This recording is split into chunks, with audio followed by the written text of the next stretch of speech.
যখন ইন্ডিয়া জোট হয়েছিল তখন একটা সিদ্ধান্ত সবাই সমর্থন করেছিল যে যে যেখানে শক্তিশালী তাকে সেখানে সর্বশক্তি প্রয়োগ করে তার সাথে দাঁড়ানো উচিত। যেমন বাংলায় তৃণমূলের ক্ষমতা রয়েছে, তৃণমূলের সাথে কংগ্রেসের, সমাজবাদী পার্টি, আম আদমি পার্টি, মানে ইন্ডিয়া জোটে শরিক যারা ছিল, তারপর শরদ পাওয়ারের এনসিপি, তারপর আরজেডি, জেএমএম, ডিএমকে, সবাই দাঁড়াবে।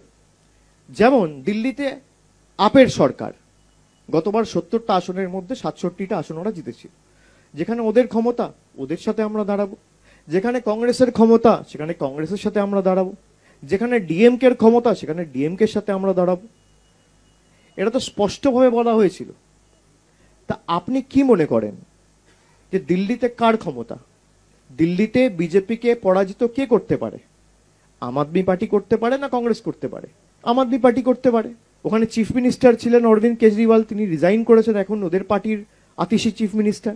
তো বিজেপিকে হারানো আমার উদ্দেশ্য যদি হয়, বিজেপিকে পরাজিত করা যদি লক্ষ্য আমার হয়, তাহলে আমি বিজেপির বিরুদ্ধে যে সর্বশক্তি প্রয়োগ করে লড়ছে তাকে দুর্বল করব কেন?